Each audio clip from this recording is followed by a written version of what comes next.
For the first time, jurors heard the story of what happened in the hours before Michael Jackson died, directly from the doctor blamed for his death. In a 2-hour interview recorded by police, Dr.Conrrad Murray recounted a sleepless night for Jackson, who was desperately looking for rest in order to prepare for his upcoming tour. And he was wide awake, and then he complained. I got to sleep, Dr. Conrrad. I have these rehearsals to perform. I must be ready for the show in England. Tomorrow I will have to cancel my performance. I have to cancel my trip because, you know, I cannot function if I don't get the sleep.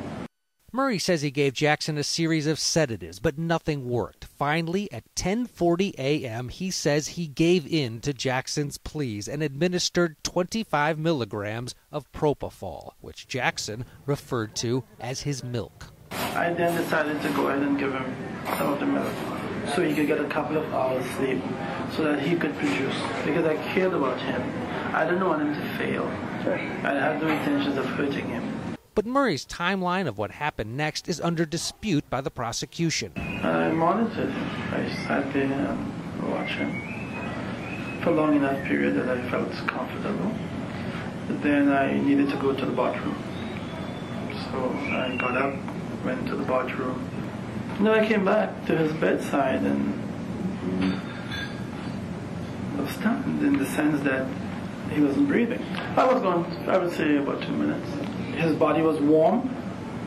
There was no change in color.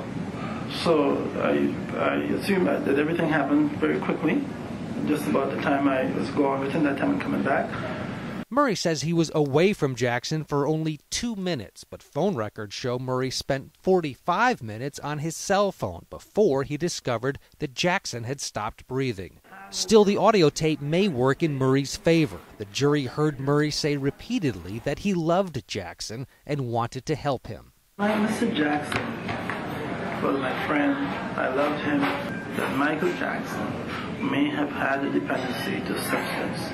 I was trying to wean him off.